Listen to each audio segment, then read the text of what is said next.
সকাল সকাল কোথায় গেলি রে? গেছিলাম দাদুর বাড়ি, সেখানে কাঁঠালের রস খেতে।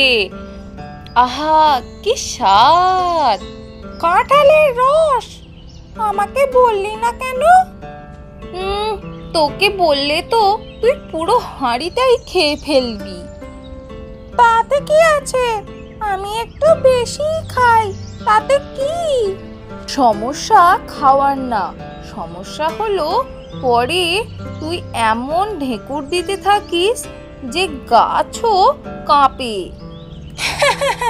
আরে, তুই তো রস খেয়ে এসেছিস, আমার জন্য কিছু আনলি? আনছিলাম, কিন্তু পথে এক কাক এসে বলল, এই দে দে, আমি ভয় পেয়ে দিয়ে দিলাম। ভয়ে পোকা মিঠু, আমার হলে একটা ঠোকর দিতাম।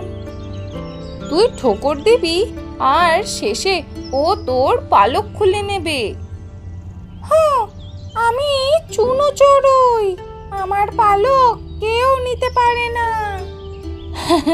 ঠিক আছে মহাশয়, তবে আজ সন্ধ্যাবেলা আমি এক দাদুর সাথে দেখা করতে যাচ্ছি, ওর নাকি ম্যাঙ্গো জেলি আছে।